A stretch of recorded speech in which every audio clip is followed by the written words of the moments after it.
Maayong adlaw mga higala. Karong adlaw atong tun-an ang usa ka nindot nga topiko, ang tigpataliwala o pagkasaserdote nga pag-alagad ni Hesus. Ang plano sa kaluwasan tugob og hingpit kun atong tagaan og pagtagad ang kaluyahon sa tawo ug ang gahom sa kaaway. Si David miingon, iya ni Jehova ang kaluwasan. Ang imong panalangin anaa sa ibabaw sa imong katawhan. Sa diha nga si Jonas midumili sa pagwali sa kaluwasan ngadto sa Ninive, ang iyang pagdumili natapos didto sa ilalom sa dagat ug sulod sa dakong isda. Ug sa diha nga misinggit siya sa pag-ingon, ang kaluwasan anaa man kang Jehova. Ang Biblia nag-ingon, ug gisultihan ni Jehova ang isda ug kini misuka kang Jonas ngadto sa yuta nga mamala. Adunay 7 ka butang sa kinabuhi ni Kristo nga mahimo sa usa ka tawo ang paglabang sa kamatayon ngadto sa kinabuhing dayon. Matag usa niini mahinungdanon kaayo. Ug niining atong pagtuon karon, magadala lamang kita sa kinabuhi ni Kristo karon ug unsa ang iyang gibuhat karon. Unsay gikinahanglan aron si Kristo mahimong saserdote ug tinugyanan sa tawo atubangan sa Dios. Atong basahon ang pahayag sa Biblia nga nag-ingon, busa sanglit ang mga anak nakaambit man sa unod ug dugo. Siya gayud usab miambit niini aron pinaagi sa kamatayon, malaglag niya ang may gahom sa kamatayon nga sa ato pa ang yawa. Ug mapahigawas niya silang tanan nga tungod sa kahadlok sa kamatayon na ilalom sa pagkaulipon sulod sa tibuok nilang kinabuhi. Kay sa pagkatinuod dili alang sa mga manulunda ang iyang kahangawa, kundili alang sa mga kaliwat ni Abraham. Busa gikinahanglan nga paghimuon siya nga sa tanang kahimtang mahisama sa iyang mga igsuon aron mahimo siyang maluluyon ug kasaligang labaw sa saserdote diha sa pagpang-alagad alang sa Dios, sa paghimog halad pasiuli alang sa mga sala sa katawhan. Kay maingon nga siya gayud nakaantos man sa diha nga gitintal siya, nan makahimo siya sa pagtabang kanila nga mga ginatintal.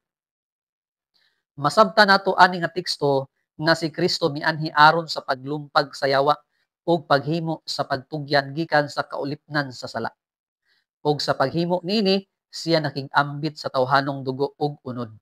Ug unya nagpakamatay ug nahimong saserdote sa kahangturan. Unsa man ang unang titulo ang gihatag ngadto ni Hesus? Ang pulong sa Dios nag-ingon, apan ang manulunda miingon kanila, ayaw na kamo kalisang kay tan-awa gidad-an ko kamog maayong balita sa dakong kalipay nga magaabot sa tanang mga tao. Kay alang kaninyo na tao karon sa lungsod ni David ang manluluwas nga mao ang Kristo nga Ginoo. Atong masabtan nga sa diha nga si Kristo nahimong unod, mao kini ang gitawag nga pagkatao. Nahimo siyang manluluwas sa tao. Mao kini ang sinugdanan sa pagkatuman sa saad nga manluluwas nga gihisgutan sa Henesis 3 bersikulo 15. Unsa pa ang mahinungdanong butang sa kinabuhi ni Kristo? Ang pulong sa Dios nagkanayon ug bisan tuod siya anak, siya nakakatpon sa pagkamasinugtanon pinaagi sa mga butang nga iyang giantos. Ug sa nahimo siyang hingpit, siya nahimong tuburan sa dayong kaluwasan alang sa tanang magasugot kaniya. Nagpasabot kini nga sa wala pa mamatay si Hesus alang sa sala sa tao, iyang gipakita ang pagkawalay sala nga diha sa unod. Ang iyang buluhaton nahimong hingpit ingon nga saserdote. Tungod kay nailan niya ang atong mga kagul-anan ug mga problema, siya nahimong maluluyon ug usa ka tigpataliwala nga masinabtanon. Basaha ang Hebrehanon 2:17 ug 18, Kapitulo 4, bersikulo 15, Kapitulo 5, 1, 2, 7 ngadto sa 9 alang sa dugang nga pagtuon. Sa ingon niini si Kristo ang ayan nga mahimong saserdote tungod kay nahibaluan niya ang tawhanong kaluyahon. Kanus aman nahimo si Kristo nga saserdote? Atong basahon ang Biblia nga nag-ingon, ug ang matag usa ka saserdote sa adlaw-adlaw anaa sa iyang pagpang-alagad sa pagsubli-subli sa paghimo sa maurang mga halad inihaw nga dili gayud makawala sa mga sala. Apan sa nakahimo na si Kristo sa usa ra ka paghalad tungod sa sala alang sa tanang kapanahunan, siya milingkod sa tuo sa Dios sa pagpaabot sukad niadto hangtod nga ang iyang mga kaaway pagahimuon nga tumbanan sa iyang mga tiil. Kay pinaagi sa usa lamang kapaghalad, iyang gihingpit alang sa tanang kapanahunan, sila nga mga gipanagbalaan. Adunay upat ka butang ang nahitabo sa wala pa si Kristo nahimong saserdote. Una, ang pagpakatao. Ikaduha, ang paglansang. Ikatulo, ang pagkabanhaw. Ug ang ikaupat, mao ang pagsaka ni Kristo sa langit. Si Kristo nga nagalingkod sa tuong kamot sa Amahan, ginatagna ng daan sa Salmo 110, 1 ug 4 ug nakita ni Pablo ang katumanan niini human si Kristo namatay, nabanhaw ug ningsaka sa langit. Si Kristo nagministeryo sa merito sa iyang pag-antos alang sa pagtabon sa sala. Basaha ang Hebrehanon 1:3, 8 bersikulo 3, 9 bersikulo 12 ngadto sa 14 alang sa dugang nga pagtuon. Unsa man ang kahulugan ingon nga si Kristo mao ang tigpataliwala. Ang pasabot niini, si Kristo mao ang magatambag sa taliwala sa duha ka nagkasungi. Si Kristo dili lamang kay magtatambag kundi iya usab gibayaran ang tao sa iyang utang. Siya nagpakamatay sa kamatayon nga alang unta sa tao ug pinaagi niini siya nahimong tigpataliwala. Ngano nga kinahanglan man si Kristo mubalik sa langit? Adunay tulo ka mga rason nganong kinahanglan si Kristo mobalik sa langit. Una, aron ang Espiritu Santo igahatag. Ikaduha, aron si Kristo magasugod pagpangamuyo halang kanato. Ug ang ikatulo, aron siya makaandam og dapit alang sa iyang katawhan. Pila man kabuok ang tigpataliwala kanato ngadto sa Dios, naay klarong tubag ang Biblia bahin niini nga nag-ingon kay adunay usara ka Dios ug adunay usara ka tigpataliwala sa Dios ug sa mga tawo nga mao ang tawo nga si Kristo Hesus. Ang buluhaton ni Kristo ingon nga tigpataliwala, gikinahanglan ba sa plano sa kaluwasan? Atong hinumduman nga ang sanktuaryo dinhi sa kalibutan, ang kaluwasan gihimo sa nagkalain-lain nga paghalad. Sa diha nga ang makasasala magadala sa iyang mananap, ang saserdote magakuha sa dugo niini ug ibutang sa sungay sa halaran. Ang Biblia nagatawag ni ining buhata ug pagtabon. Basaha ang Levitico 4:25 ug 26 alang sa dugang katin-awan. Ug ang pagtabon naglangkob sa halad sa tao ug ang paggamit sa saserdote niini. Mao usab ang plano sa kaluwasan, nagalakip dili lamang sa kamatayon ni Kristo, kundi lakip na niini ang iyang pagministeryo ingon nga labawng saserdote. Aron magamit ang kaayuhan sa iyang pag-antos, si Kristo human mabanhaw sa mga patay alang sa pagpamatarong kanato, misulod siya sa langit ingon nga atong labawng saserdote. Basaha ang Roma 4:25, Hebrehanon 9:12 alang sa dugang nga pagtuon. Unsa man ang gihisgutan ni Pablo sa diha nga siya misulti sa Hebrehanon 7:12 nga kinahanglan usab adunay pag-ilis sa kasuguan. Apil ba niini ang napulo kasugo nga gialisdan? Ang tubag walay labot niini ang napulo kasugo. Kay sa bersikulo 11 tataw kaayo nga ang kahingpitan sa pagkasaserdote ni Kristo dili makita sa Levitikahanon nga pagkasaserdote. Ug tungod kay adunay pag-ilis diha sa bersikulo 12 gihisgutan, gikinahanglan usab nga adunay pag-ilis sa kasuguan mahitungod sa pagkahimo og saserdote. Ug tungod kay ang Dios nga Amahan nagaordinar man ni Kristo nga mahimong tawhanong saserdote ug tigpataliwala sa langitnong templo, nagapasabot nga ang kasuguan ug ang landong niini nga nagagahom sa saserdoteng kalihukan miabot na sa iyang pagkatapos dinha sa pagtabon pinaagi sa kamatayon ug sa ministeryo ni Kristo ingon nga saserdote. Ang kasuguan nga gialisdan mao ang kasuguan mahitungod sa pagkasaserdote ug dili ang kasuguan sa napulo kasugo.